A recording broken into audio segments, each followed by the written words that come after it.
Olá a todos, sempre é uma imensa felicidade estar com vocês para estudar, para refletir sobre a doutrina espírita e a história do movimento espírita, especialmente sobre os temas tratados no livro O Legado de Allan Kardec. Em que contexto de ideias foi publicada a obra A Gênese, os Milagres e as Predições segundo o Espiritismo, de Allan Kardec?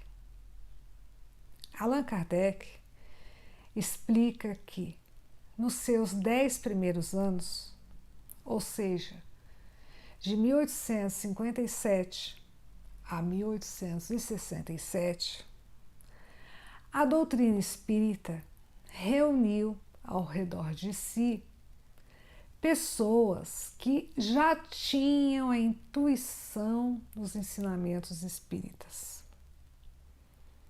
Desse modo, bastava que fossem apresentados os ensinamentos espíritas para que essas pessoas os compreendessem e os aceitassem. Houve, portanto, uma grande receptividade à doutrina espírita e uma expansão do movimento espírita. Por outro lado, no início de 1867, Allan Kardec também explica que a doutrina espírita teria que enfrentar, a partir de então, um período caracterizado pela necessidade de lidar mais diretamente com as opiniões refratárias. E de onde provinham essas opiniões refratárias? Provinham basicamente do fanatismo religioso e da incredulidade materialista. Apesar de que a incredulidade materialista era minoritária, ela tinha se expandido nos últimos anos. Então foi nesse contexto de ideias que Allan Kardec publicou A Gênese, os Milagres e as Predições segundo o Espiritismo. E encontramos na Revista Espírita, de fevereiro de 1868, uma comunicação de São Luís, datada de 18 de dezembro de 1867, dada pelo médium Delian. Mais adiante vamos falar mais sobre Delian, que é um personagem muito importante para nosso estudo e reflexão, né? E essa comunicação trata da obra A Gênese, os Milagres e as Predições segundo o Espiritismo. E nós vamos aqui destacar duas breves passagens dessa comunicação, né? A primeira é a seguinte, né? É a afirmação de que esta obra, A Gênese, os Milagres e as Predições segundo o Espiritismo, chega no momento oportuno. Esta obra chega justamente nesse contexto de ideias, né? É a obra adequada para lidar com esse contexto de ideias, né? Então, esta obra chega no momento oportuno. Também nessa comunicação sobre o efeito da obra A Gênese, os Milagres e as Predições segundo o Espiritismo, afirma-se o seguinte: então a Gênese, né, poderá assegurar ainda mais os fundamentos da crença espírita nos corações que já a possuem, né? Então, um primeiro efeito, A Gênese poderá assegurar ainda mais os fundamentos da crença espírita nos corações que já a possuem. Então, a Gênese poderá assegurar ainda mais a crença espírita entre aquelas pessoas que receberam o espiritismo mais facilmente, que já tinham a intuição dos conhecimentos espíritas, né? Então, ela se dirige também a essas pessoas.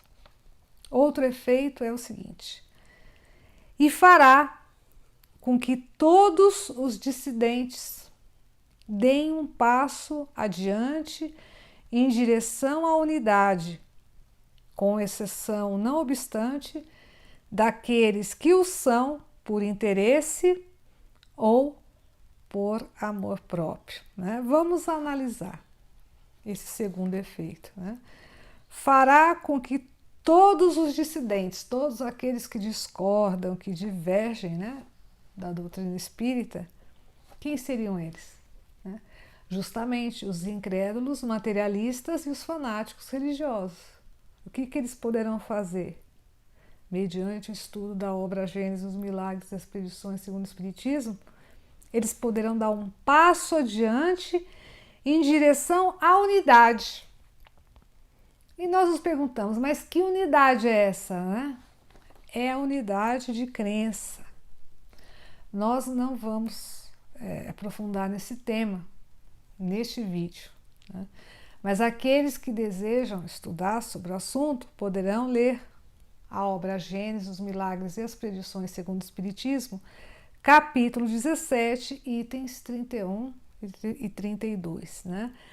Então, todos os dissidentes podem dar um passo adiante em direção à unidade de crença, mas com exceção daqueles que o são por interesse ou por amor próprio, né? Então, os dissidentes por interesse ou por amor próprio, esses estariam estagnados, né? Não dariam esse passo adiante em direção à unidade de crença. E isso nós verificamos, né?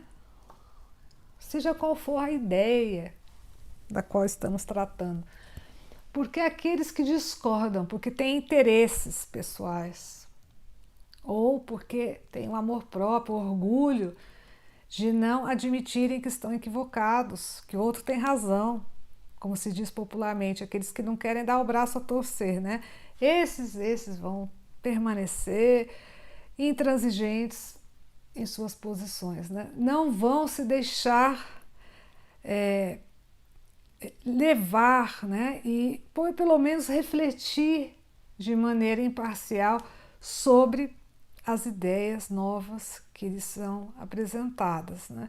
Eles ficarão com as suas ideias que atendem aos seus interesses, né? E que também satisfazem seu amor próprio. Então vemos aí, né, nessa comunicação de São Luís sobre a obra Gênese, os Milagres e as Predições segundo o Espiritismo, que essa obra tem efeitos sobre aqueles que já aceitaram a doutrina espírita e também sobre os dissidentes, exceto aqueles que o são por interesse ou amor próprio. Já na introdução à obra Gênese, os Milagres e as Predições segundo o Espiritismo, se dirige às opiniões refratárias, né, ao fanatismo religioso e à incredulidade materialista, já na introdução, né, e também ao longo do seu conteúdo. Mas na introdução lemos o seguinte: ao demonstrar a existência do mundo espiritual e suas relações com o mundo material, o Espiritismo fornece a chave para a explicação de uma imensidade de fenômenos incompreendidos e considerados, por isso mesmo, inadmissíveis por parte de uma certa classe de pensadores. Então vamos analisar essa frase, né? Em suma, o Espiritismo explica fenômenos, né, com base na relação entre o mundo espiritual e o mundo material. E certa classe de pensadores, ou seja, os incrédulos materialistas, sem essa chave, né, sem essa explicação dada pelo Espiritismo, o que eles vão achar desses fenômenos? Vão achar inadmissíveis, impossíveis, né? Esses fatos, ou seja, esses fenômenos, são abundantes nas Escrituras. E é pela falta de conhecimento das leis que os regem que os comentadores dos dois campos opostos. Quais são esses dois campos opostos? Os fanáticos religiosos e os incrédulos materialistas, né?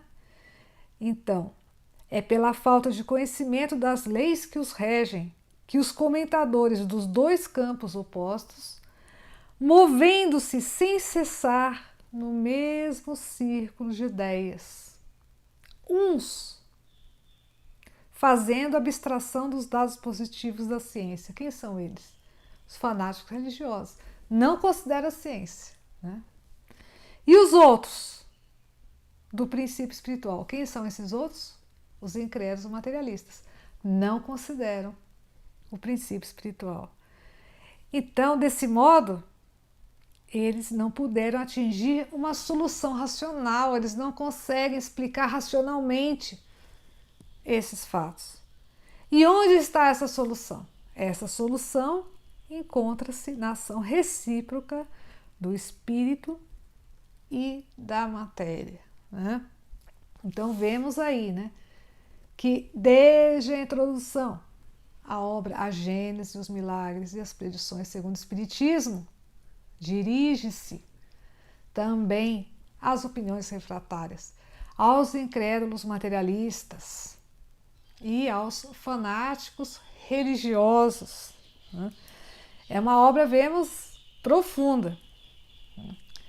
E podemos fazer muitas reflexões sobre esse tema, né? Mas vamos propor uma. Muitas vezes nós nos referimos aos fanáticos religiosos e aos incrédulos materialistas como se fossem os outros e não nós mesmos, né?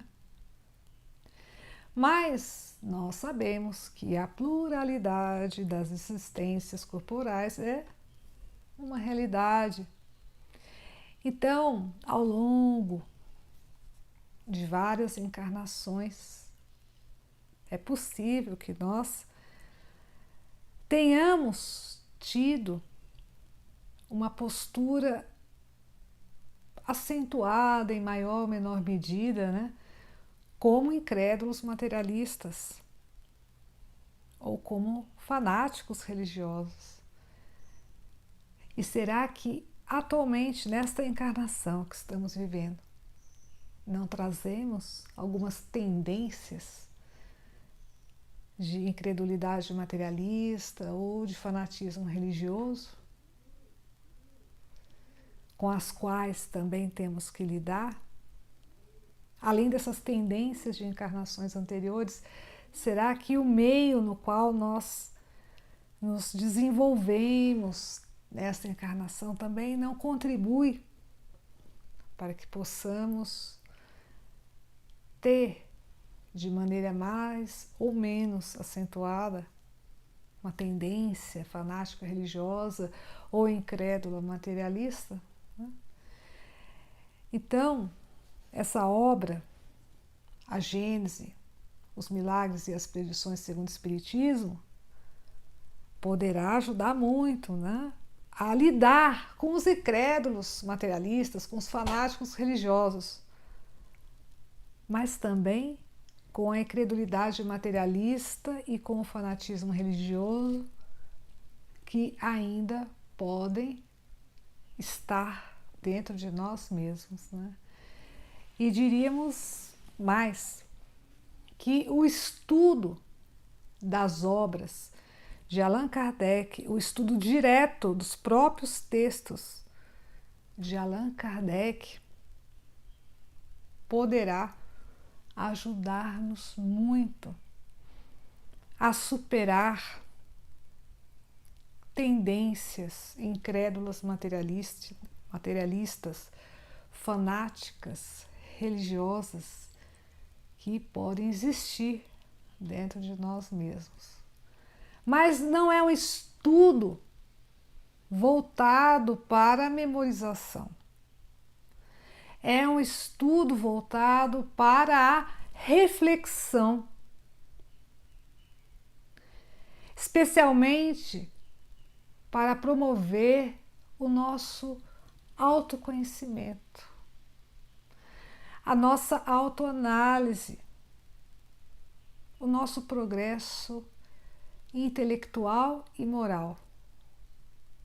Diante de um ensinamento espírita, perguntar-nos o que isso quer dizer, né? O que isso significa para mim? Como que eu posso aplicar esse ensinamento em minha conduta? E como a minha conduta pode influenciar positivamente o meio no qual eu atuo?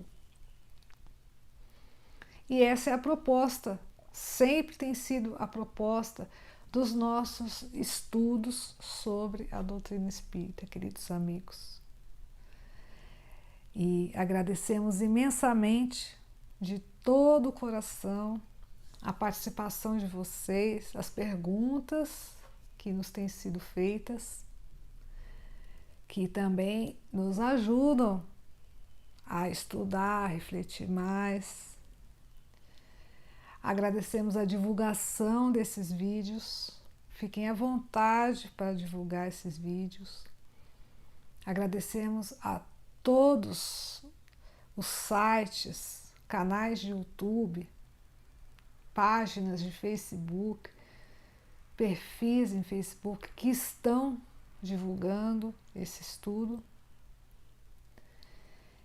especialmente a Rádio Portal da Luz e o pool de emissoras de rádio espíritas que estão transmitindo estes nossos estudos.